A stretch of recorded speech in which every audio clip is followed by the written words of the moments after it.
إن الحمد لله والصلاة والسلام على رسول الله أما بعد اللهم صل على محمد وبارك وسلم. أعوذ بالله السميع العليم من الشيطان الرجيم من همزه ونفثه ونفثه. ولكل أمة جعلنا منسكا ليذكروا اسم الله على ما رزقهم من بهيمة الأنعام فإلهكم إله واحد فله أسلموا وبشر المخبتين. صدق اللہ. حضرات محترم، اللہ تعالیٰ کی توفیق سے قربانی کے احکام و مسائل آپ کے سامنے بیان کیے جا رہے ہیں. جمعرات والے دن میں نے آپ کے سامنے یہ بات بیان کی تھی کہ انشاءاللہ تعالی اللہ تعالیٰ نے توفیق دی تو ہفتے والے دن عید کے متعلق اور قربانی کے متعلق چند باتیں بیان کی جائیں گی کہ قربانی کس طرح کرنی ہے. انشاءاللہ تعالی کوشش کروں گا کہ بات جلدی مکمل ہو جائے، تو لیکن آپ سے ایک درخواست بھی ہے کہ اگر بات تھوڑی سی زیادہ بڑھ جائے تو اٹھ کے نہ جائیں. جہاں اتنی زیادہ باتیں سن لی وہاں ایک دو بات اور صحیح. اور آپ لوگ تو یہاں پہ موجود ہیں، اس کے علاوہ جو میری ویڈیوز یا مجھے چینل پر دیکھتے ہیں تو ان سے بھی یہ درخواست ہے کہ وہ بات سنتے سنتے سکپ نہ کریں. کیونکہ بہت سی ایسی باتیں ہیں کہ ہمیں شروع میں لگتا ہے کہ پتہ نہیں کیا بیان کرنا ہے، یا کچھ باتیں ایسی ہوتی ہیں جو شروع میں ہمیں یہ سنائی دیتی ہیں کہ یہ بات ہم نے پہلے سنی ہوئی ہے تو دوبارہ سننے کی ضرورت نہیں ہے. تو اس وجہ سے ہم درس سنتے سنتے اٹھ کے چلے جاتے ہیں، یا اگر کسی ویڈیو میں دیکھ رہے ہیں تو ہم اس کو چھوڑ دیتے ہیں. جس طرح ہمیں روز زندہ رہنے کے لیے کھانا کھانے کی ضرورت ہے، اسی طرح ہماری روح کو تازہ کرنے کے لیے اسلام، دین، اللہ اور اس کے رسول صلی اللہ علیہ وسلم کی بات کو سننے کی بار بار ضرورت ہے. تو بات کو آگے چلاتے ہیں کہ جس طرح میں نے آپ کے سامنے بیان کیا تھا کہ عید کے متعلق انشاءاللہ تعالی چند باتیں بیان کی جائیں گی. سب سے پہلے تو آپ سب کو علم ہے کہ 9 ذوالحج فجر کی نماز کے بعد سے لے کر 13 ذوالحج عصر کی نماز کے بعد تک تکبیرات بلند آواز سے پڑھنے کا حکم ہے، فرض نماز کے بعد. اور عام طور پہ بھی یہ نہیں کہ صرف فرض نماز کے بعد، عام طور پہ بھی چلتے پھرتے بلند آواز سے تکبیرات پڑھتے رہیں تاکہ آپ کے ساتھ جانے والا یا آپ کے ساتھ کوئی سفر کرنے والا یا آپ کے ساتھ کوئی بیٹھنے والا تو وہ بھی سنے اور وہ بھی اللہ تعالیٰ کی کبریائی بیان کرے. تو اگلی بات یہ ہے کہ جب ہم عید کی نماز پڑھنے کے لیے آتے ہیں تو صبح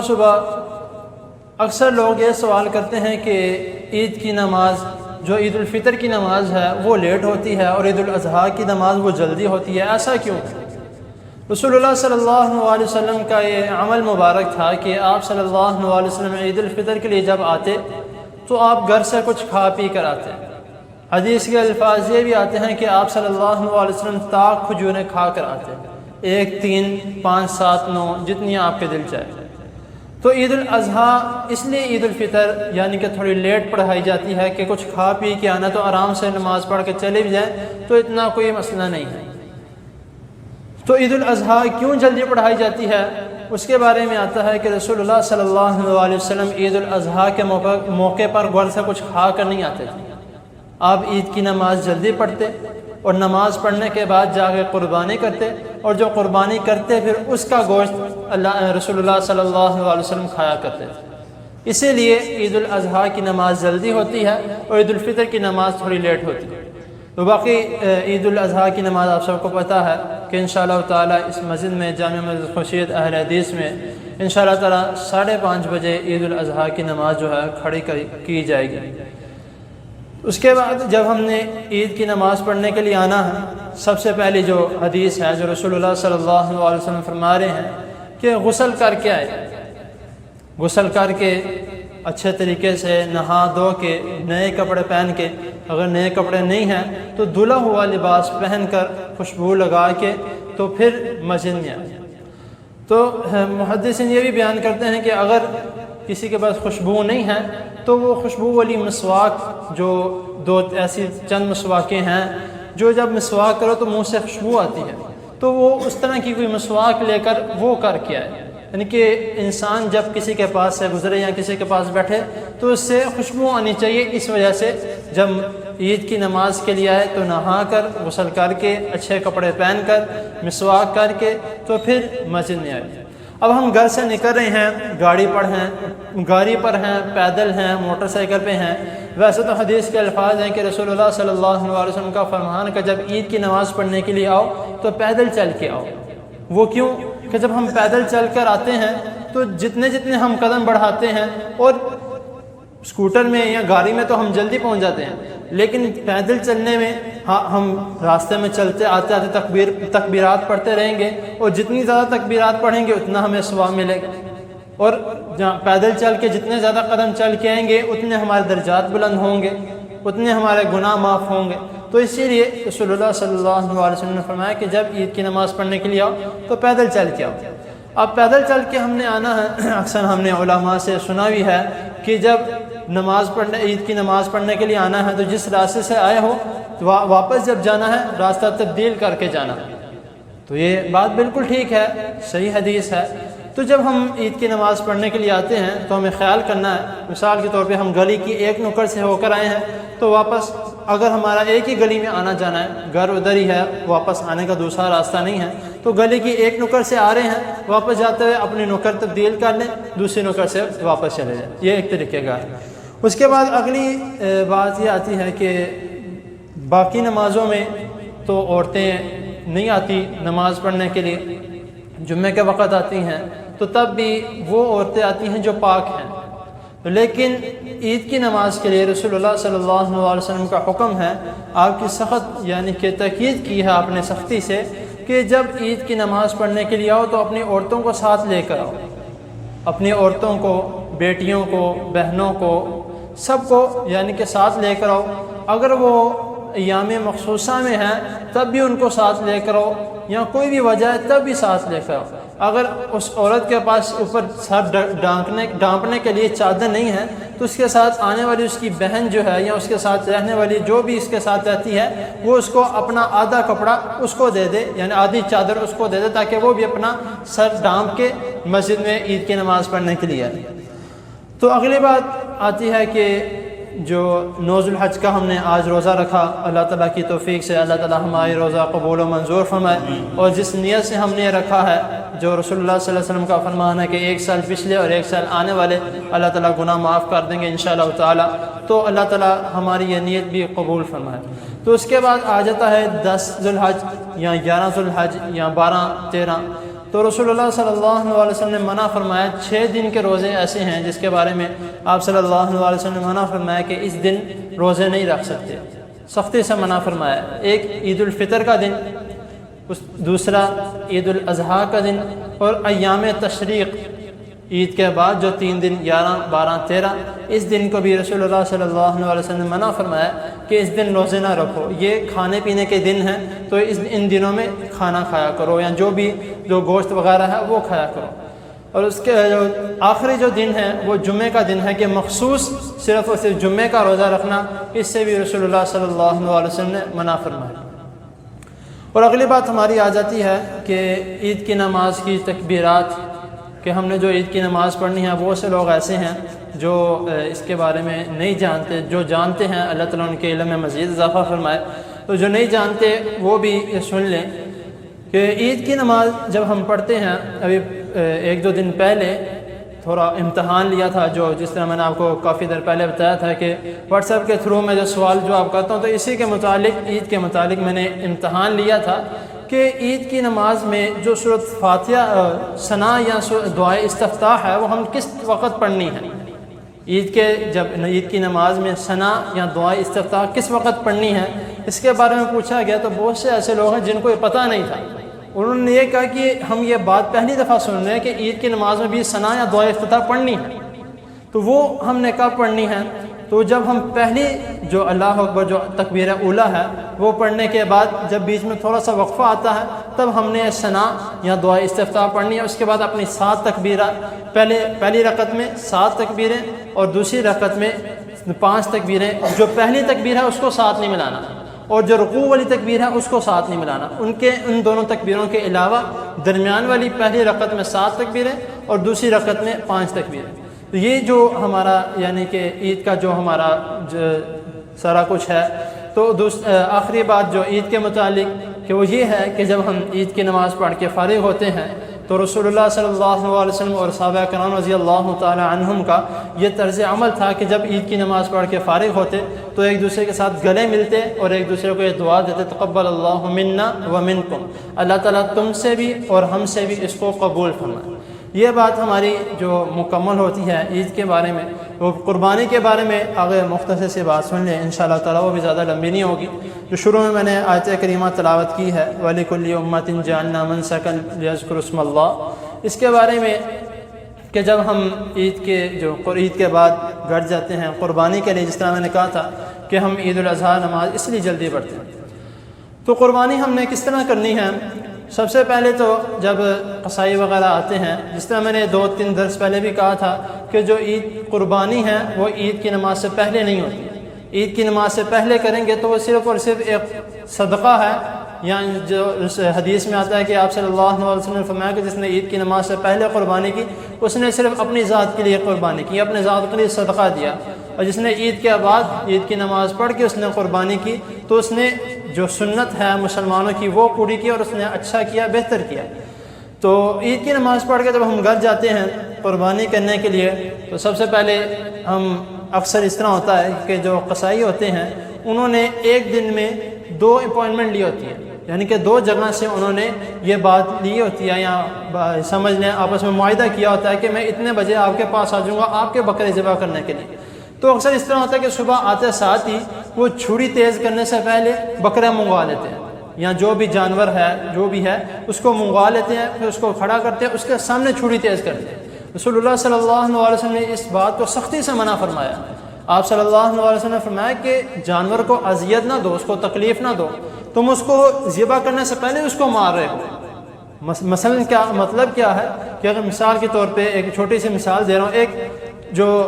کوئی شخص بیمار ہے اس کو جب تک اس کی بیماری کا نہیں پتہ لگتا وہ ٹھیک رہتا ہے، جب اس کو بیماری کا پتہ لگ جاتا ہے وہ اسی وقت نڈال ہو جاتا ہے، ختم ہو جاتا ہے کہ میری یہ بیماری ہے اب میرا کیا بنے۔ یہی جانور کا بھی ہے، اس کو نہیں پتہ مجھے کہاں لے کے جایا جا رہا ہے، لیکن جب اس کو سامنے چھری، ظاہری سی بات ہے اللہ تعالیٰ نے اس کو بھی آنکھیں دی ہیں، وہ بھی سمجھتا ہے اپنے ہی صحت کے مطابق، تو جب ہم اس کو چھری دکھائیں گے اس کو تو پتہ لگ جائے گا کہ ہم اس کو ذبح کرنے کے لیے لے کے آئیں گے، اور ذبح کرنے کے لیے وہ اس بات پہ تکلیف دہ ہوگا کہ مجھے اس سے مارنے لگی ہیں، جو بھی کرنے لگے۔ تو ایک اور بات رسول اللہ صلی اللہ علیہ وسلم نے سخت طریقے سے منع فرمائی ہے کہ جب جانور کو ذبح کرنا ہے تو چھری جو ہے اس کی دھار تیز کر کے پھر اس کو ذبح کیا جائے۔ اس کی وجہ کیا ہے کہ رسول اللہ صلی اللہ علیہ وسلم فرما رہے ہیں کہ اس کی وجہ یہ ہے اگر آپ نے جانور کو ذبح کرنا ہے تو اس کو یکدم ذبح کرو۔ یکدم ذبح کرنے سے مراد یہ نہیں ہے کہ بکتا پکڑ کے اس کو گردن اڑا دینی، یکدم ذبح کرنے سے مطلب یہ ہے کہ چھری اتنی تیز ہو کہ وہ فٹافٹ ذبح ہو جائے۔ اکثر لوگ اس طرح کرتے ہیں، اکثر میں نے خود اپنی آنکھوں سے دیکھا ہے، ویڈیوز میں دیکھا ہے کہ جانور کا جب ذبح کرنے لگتے ہیں چھری لے کے اس کو پھر چلائی جاتے ہیں، پہلے اس کا تھوڑا سا کٹتا ہے پھر تھوڑا سا اور کٹتا ہے، پھر اس طرح اس کو زیادہ تکلیف ہوتی ہے اس کی بنسبت کہ یکدم جو ذبح ہو جاتا ہے۔ تو ہمیں اس کا بھی خیال کرنا ہے کہ رسول اللہ صلی اللہ علیہ وسلم نے اسی کے طرح یہ فرمایا کہ چھری تیز کر کے، مسلم کی حدیث ہے، حدیث نمبر 5055 میں آپ صلی اللہ علیہ وسلم نے فرمایا کہ چھری کی داڑھ کو تیز کر کے جانور کو ذبح کیا جائے۔ اور اس کے بعد اب آتا ہے کہ ہم نے جانور کو ذبح کرتے ہوئے جو دعا پڑھنی ہے اور اس کا رخ کس طرف ہونا چاہیے۔ حدیث کے الفاظ ہیں کہ ابن ماجہ کی حدیث ہے، حدیث نمبر 3121 میں کہ رسول اللہ صلی اللہ علیہ وسلم جب جانور ذبح کرنے لگتے تو آپ اس کا جو رخ ہے وہ قبلے کی طرف کرتے، اور قبلے کی طرف کرنے کے بعد چھری چلانے سے پہلے آپ صلی اللہ علیہ وسلم یہ دعا پڑھا کرتے تھے، انی وجہت وجہی۔ ایک اور یہ بات، یہ دعا نیت کی نہیں ہے۔ اکثر لوگ کہتے ہیں کہ یہ دعا نیت کی ہے، یہ دعا نیت کی نہیں ہے، یہ دعا اللہ تعالیٰ کے سامنے یہ بات کہنے کی ہے کہ اے اللہ میں آپ کے حکم سے اس کو ذبح کرنے لگا ہوں اور آپ کے لیے ذبح کرنے لگا ہوں۔ یہ وہ دعا ہے، یہ نیت کی دعا نہیں ہے۔ اور دعا کیا ہے کہ رسول اللہ صلی اللہ علیہ وسلم جب چھری یعنی کہ جانوں کو ذبح کرنے سے کچھ لمحے پہلے یہ دعا کیا کرتے تھے، انی وجہت وجہی للذی فطر السماوات والارض علی ملت ابراہیم حنیفا وما کان من المشرکین ان صلاتی ونسکی ومحیای ومماتی للہ رب العالمین لا شریک لہ وبذلک امرت وانا من المسلمین اللہم منکا ولاکا بسم اللہ اللہ اکبر۔ پھر رسول اللہ صلی اللہ علیہ وسلم بسم اللہ اللہ اکبر کہہ کے آپ اس جانور کو چھری پھیر دیا کرتے تھے۔ تو یہ ایک طریقہ کار ہے جو جانور ذبح کرنے کا۔ اس کے بعد ایک یہ سوال اکثر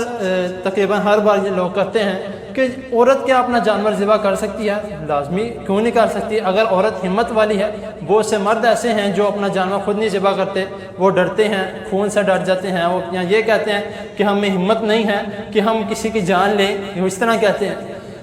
تو ہمیں اس کا بھی یعنی کہ خیال کرنا چاہیے کہ اگر عورت وہ چاہتی ہے کہ اس نے اپنا جانور ذبح کرنا ہے تو وہ پردے میں آ کے اپنا جانور ذبح کر سکتی ہے، تو اس میں کوئی مسئلہ نہیں ہے۔ اور یہ رسول اللہ صلی اللہ علیہ وسلم کی سنت بھی ہے کہ آپ صلی اللہ علیہ وسلم فرما رہے کہ اور آپ صحابہ کرام رضی اللہ تعالیٰ عنہم یہ بھی بیان کر رہے ہیں کہ رسول اللہ صلی اللہ علیہ وسلم اپنا جو جانور تھا وہ خود ذبح کیا کرتے تھے۔ یہ حدیث ہے کہ آپ صلی اللہ علیہ وسلم نے اپنے ہاتھ سے جو ہے جانور ذبح کیا۔ حدیث نمبر 5565 یعنی کہ 55 یہ حدیث نمبر ہے بخاری کی۔ تو اس کے بعد ایک اور جو بہت دکھ والی بات ہے، بہت افسوس والی بات ہے کہ ہم یہ انتظار کرتے ہیں کہ جس طرح 10 دن گزریں گے جو ہم نے اپنی داڑھی بڑھائی ہے اس کو جا کے ہم نے کٹوانا ہے۔ اب یہ سوال کیا جائے کہ 10 دن داڑھی کیوں بڑھائی ہے؟ وہ کہیں گے کہ بھائی سنت ہے، رسول اللہ صلی اللہ علیہ وسلم نے منع فرمایا کہ جس نے قربانی کرنی ہے وہ اپنی داڑھی نہ کٹوائے یا اپنے ناخن نہ تراشے، تو اسی لیے ہم یہ رسول اللہ صلی اللہ علیہ وسلم کی سنت پر عمل کر رہے ہیں، تو ہم داڑھی نہیں کٹوا رہے۔ تو اب یہ سوچا جائے کہ جب ہم انتظار کرتے ہیں کہ کب ہمارے جانور پر چھری پھرے گی اور ہم جا کے اپنی چھری پھروائیں، میں تو یہی بات کہوں گا کہ ہم جا کے اپنی چھری پھروائیں، تو یہ طریقہ کار غلط ہے۔ ہم ایک سنت پر عمل کر رہے ہیں اور ایک سنت پر عمل نہیں کر رہے۔ لیکن میرے حساب سے جو ہم نے پچھلے جو دنوں میں عبادت کے تھوڑے بہت مراحل کیے ہیں، جو نمازیں پڑھی ہیں، نفل و نوافل پڑھے ہیں، تکبیرات پڑھی ہیں، ان کا پڑھنے کا ہمیں کوئی فائدہ نہیں ہوا، یا جو ہم نے قربانی کی ہے وہ قربانی کرنے کا ہمیں کوئی فائدہ نہیں۔ میرے حساب سے وہ قربانی اللہ تعالیٰ قبول نہیں کریں گے۔ وہ کیوں؟ کیونکہ ہم ایک سنت تو کر رہے ہیں کہ یہ ہماری سنت ہے، اس پر عمل کرنا ہے، اور دوسری سنت پر ہم دوسری سنت کے خلاف جا رہے ہیں۔ جب رسول اللہ صلی اللہ علیہ وسلم نے فرمایا کہ مشرکین کی مخالفت کرو، وہ داڑھی کٹواتے ہیں تو تم داڑھی رکھو، اور وہ مونچھیں بھی رکھتے ہیں تو تم مونچھیں کترواؤ، مونچھیں تراشو اپنی۔ تو رسول اللہ صلی اللہ علیہ وسلم، یہ بھی مسلم کی حدیث ہے، حدیث نمبر 602 میں۔ تو ہمیں کوشش کرنی ہے کہ اگر ہم نے ان دنوں میں سنت سمجھ کے اپنی داڑھی کو بڑھا لیا تو اس کو بڑھنے دیں، تو انشاءاللہ تعالیٰ یہ اس داڑھی کے بڑھنے کی وجہ سے اللہ تعالیٰ بہت سے ایسے گناہ ہیں جو ایٹومیٹکلی اللہ تعالیٰ معاف کر دیں۔ تو آگے جو آ جاتا ہے کہ جو ہم نے قربانی کی ہے، گوشت وغیرہ کر لی، اس کی تقسیم کس طرح کرنی ہے، تو وہ بھی رسول اللہ صلی اللہ علیہ وسلم بھی حدیث میں فرما رہے ہیں، اور اللہ تعالیٰ بھی قرآن مجید میں فرما رہے ہیں سورہ حج کی آیت نمبر 36 میں، وَالْبُدْنَ جَعَلْنَاهَا لَكُم مِّن شَعَائِرِ اللَّهِ لَكُمْ فِيهَا خَيْرٌ فَاذْكُرُوا اسْمَ اللَّهِ عَلَيْهَا الصَّوَافَ فَإِذَا وَجَبَتْ جُنُوبُهَا فَكُلُوا مِنْهَا وَأَطْعِمُوا الْقَانِعَ وَالْمُعْتَرَّ۔ رسول اللہ تعالیٰ فرما رہے ہیں کہ جب تم جانور ذبح کر لو، ادھر اونٹ کا الفاظ جو پچھلی آیت پڑھی اس میں جانور کا الفاظ استعمال کیا گیا، کہ جب تم اپنا جانور ذبح کر لو اس کی تقسیم اس طرح کی جائے، اس میں سے خود بھی کھاؤ، رشتہ داروں کو بھی دو، اور جو غریب ہیں، مساکین ہیں، جو مسافر ہیں ان کو بھی دو۔ یعنی کہ اس میں ہم نے امیر غریب کچھ بھی نہیں دیکھنا، اس میں ہم نے گوشت جانور ذبح کیا ہے، اس کا جو گوشت تقسیم کرنا ہے وہ اس کو دے دیا جائے، وہ خود بھی کھایا جائے۔ اور دو قسم کے صدقے ایسے ہیں، ایک صدقہ حقیقے کا صدقہ، اور جو دوسرا صدقہ جو عید کے قربانی کا صدقہ ہے، دو صدقے ایسے ہیں جو رسول اللہ صلی اللہ علیہ وسلم کا فرمان ہے کہ انسان خود بھی کھا سکتا ہے اور کسی کو دے بھی سکتا ہے۔ اور آخری بات انشاءاللہ بات کر کے بات کو مکمل کرتے ہیں کہ یہ تو بات ہوگی ہماری مکمل، اور لیکن جس ہم نے قصائی کو بلایا ہوا ہے، جو آ کر ہمارے بکروں کو یا جانور کو جو بھی ہے اس کو ذبح کروا رہا ہے، اس کی کھال، اس کا گوشت وغیرہ سب کچھ کر رہا ہے، تو حضرت علی رضی اللہ تعالیٰ عنہ بیان کرتے ہیں کہ رسول اللہ صلی اللہ علیہ وسلم نے اس بات سے سختی سے منع فرمایا کہ جو تمہارے گھر قصائی آتا ہے تمہارا جانور ذبح کروانے کے لیے یا گوشت کرنے کے لیے، تو تم اس کے ساتھ اس طرح نہ کرو کہ جو تمہارے جانور کی کھالیں اتری ہیں یا تمہارے جانور کے اندر سے جو فضلہ نکلا ہے اس کو وہ دے کر اس کو واپس بھیج دیا جائے۔ اس کو اگر وہ دینا ہے وہ تو اس کا اپنا معاملہ ہے، وہ لے کے جاتا ہے یا نہیں لے کے جاتا، اس کو اس کی اجرت دو، اس کو جو اس نے تمہارے ساتھ طے کیا اس کو اس کے مطابق اس کی اجرت دو، اس کے جو اس نے تم سے پیسے مانگنے اس سے وہ لو۔ یہ نہ کرو کہ اس کو تھوڑا بہت گوشت دے دیا یا جو بھی، اس کو بس اسی میں کام کروا کے بھیج دیا۔ اس میں ویسے رسول اللہ صلی اللہ علیہ وسلم نے سختی سے منع فرمایا، یہ بھی بخاری کی حدیث ہے، حدیث نمبر 1718 میں، کہ اس بات سے بھی آپ صلی اللہ علیہ وسلم نے سختی سے منع فرمایا۔ تو ہمیں خیال کرنا چاہیے، تو اگر اللہ تعالیٰ نے توفیق دی ہے تو خود بھی کھائیں، سب کو کھلائیں، اور اگر تھوڑا بہت ہے تو اس کو قصائی کو بھی دیا جائے، اس کے علاوہ بھی اس کو اجرت دی جائے، تو انشاءاللہ تعالیٰ کمی نہیں ہوگی۔ جہاں اتنا کچھ کیا تھوڑا بہت اور صحیح، تو اللہ تعالیٰ کی حضور دعا ہے اللہ تعالیٰ ہمیں صحیح دین کو سمجھنے کے، اس پر عمل کرنے کی توفیق عطا فرمائے، اور جو ہم نے باتیں سنی ہیں اور جو میں نے سنائی ہیں اللہ تعالیٰ آپ کو بھی اور مجھے بھی اس پر عمل کرنے کی توفیق عطا فرمائے۔ جزاکم اللہ۔